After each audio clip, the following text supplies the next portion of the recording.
Thanks very much, everybody, for kind introductions. So, like I say, my name is James. I spend half my time working as a children's emergency physician at Addenbrooke's, just down the road, and then the other half of my time with the air ambulance, leading part of the research and development team.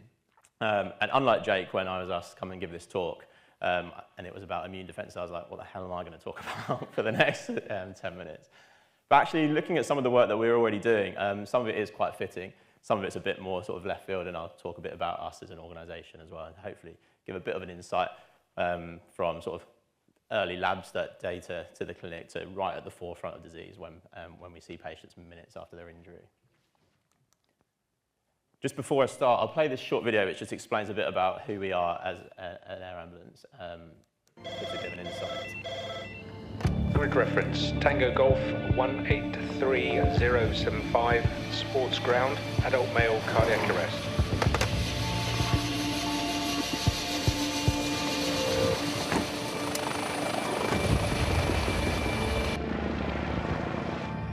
Got a visual in the 2 o'clock below, middle of the sports field.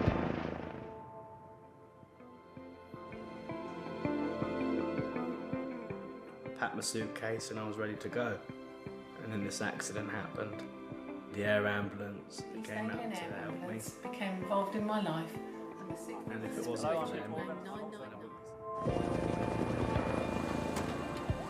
Such as compressions. So everybody clear. Happy to move? Radar element 85 ambulance is routed to Norwich and Norfolk.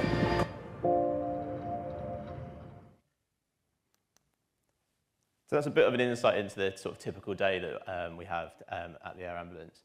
We were founded in year 2000, so 25 years ago, and since then we treated over 30,000 patients, 10,000 of which were in the last 5 years alone.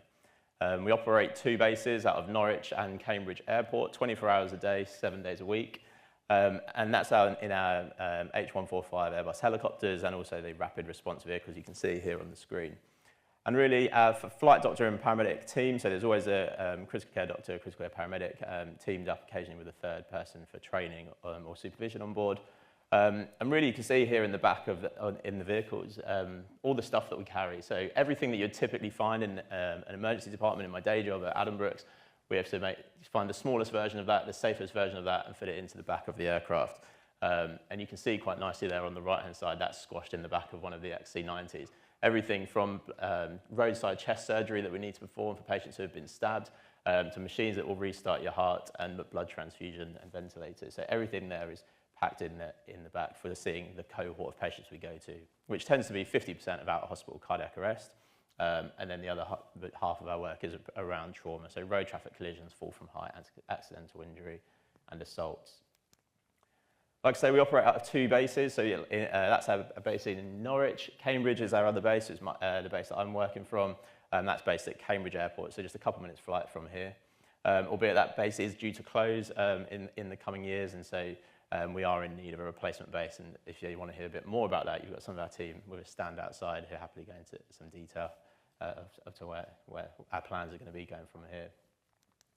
But really what I've been asked to come and talk about is our research and development arm. And along with a team of colleagues, we set this up somewhere about sort of 5 or 10 years ago at EAAA, recognising that we're just bringing a lot of the practice that we do in the emergency department and in sort of intensive care, and we're just translating that right to the early phase of illness.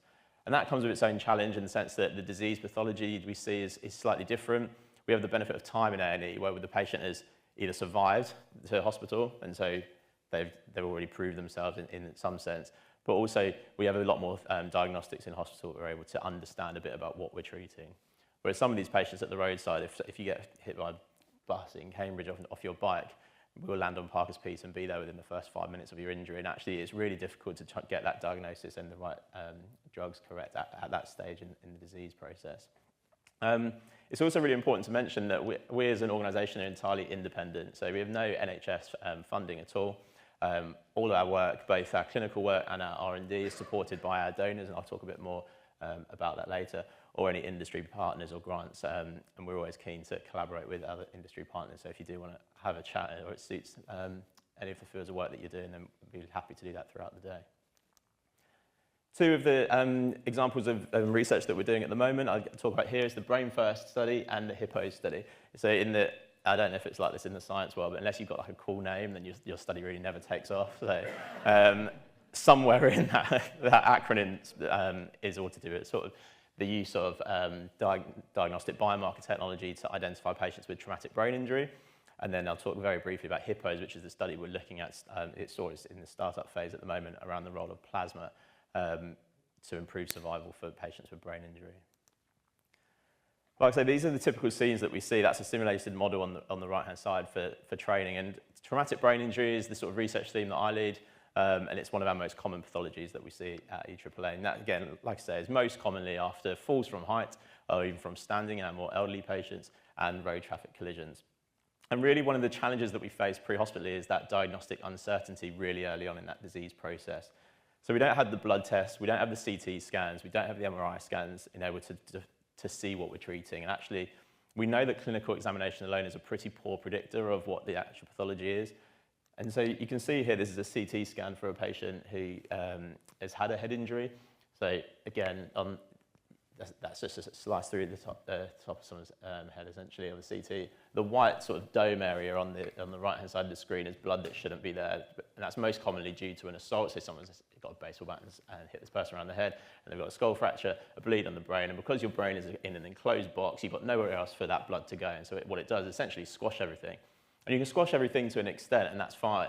But once it gets to a pressure that is no longer squashable, essentially, what will happen is the pressure builds up. You can see the brain is shifted, so that line, it should just be a sort of mirror image on each side of the brain there.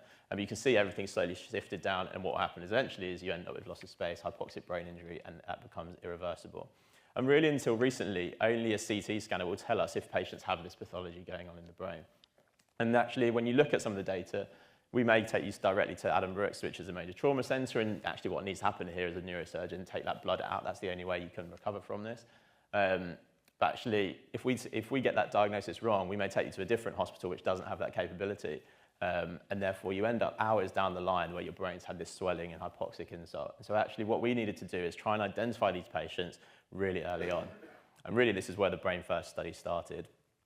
So this is a study that we look at, sort of project that we've worked with Abbott, point of care team, and the device you can see on the left here, my colleagues have got on display later on. All this stuff that we use in the aircraft is all built for in-hospital. So nothing's really ever designed for pre-hospital stuff. Lithium batteries and helicopters don't go great together and things. So there's all the stuff around safety, feasibility, working, it can get anywhere. So today or over the weekend, that aircraft inside would have been at sort of plus 50 degrees probably inside. And in the winter, obviously, sort of down to minus 10. And they're actually struggling with using those equipment that are built for my 20-degree lab in ED, but at 2,500 feet above the clouds in winter is really a challenge that we have to overcome. And so what we tried to do here with the Brain First study is really used GFAP as the biomarker of interest. So we've seen that GFAP is released in brain astrocytes in patients with brain injury. And this is some early data from our colleagues in Germany who sort of started this with the plasma derivative a few years ago. And actually really early on, you can see that GFAP is released into the blood system, which ideally is used to take samples, again, at hospital, 2, 3, 4, 5 hours, whereas all the sort of clinical data has come from. But what we wanted to know is whether or not, if we get to your brain injury within 20 minutes and take a sample, what I don't want to do is reassure myself and say, well, yeah, it's negative at this stage, we'll take you to a local hospital. And so actually, part of the work that we're doing here is looking at that diagnostic accuracy really early on in the disease process. And some of the results are actually really promising. And what we see is actually within the first few minutes of your brain injury, these biomarkers shoot up, and it's been really important to help us with that early diagnostics and therapeutic intervention. A bit more fitting with the theme of today is the role we're doing with plasma in traumatic brain injury. So again, you won't be able to appreciate this from the slides, but essentially it's really interesting when you guys talking this morning about the sort of the drugs coming through and the pathways and how long it's taken. There's not really been any significant change in traumatic brain injury management, certainly in therapeutics over the last 25, 30 years. And we look predominantly at neurosurgery to try and see if is early intervention better or do we wait and things like that. But actually, with the exception of tranexamic acid, there's been no real introduction of any different drugs right at the forefront until really the role of plasma came along. Plasma is, again, part of your whole blood. We spin it down, you're going to give a unit of blood. We spin the plasma down, we take plasma, you take some platelets, and you take whole red blood cells, and that's what we split up and give that to, obviously, various patients, depending on the pathology. And plasma has been the drug that's been the most interest in traumatic brain injury. And really, this came as a bit of a surprise in the sort of clinical space. When you look in the preclinical laboratories, the plasma signal has been there, certainly over the last sort of 5 years or so. But actually, it's finding that the benefits of plasma really early on. So this is the first pre-clinical at-home hospital study. So this was a study called PAMPA in the United States, working with the US military. And what it was essentially doing was looking at patients with traumatic injury.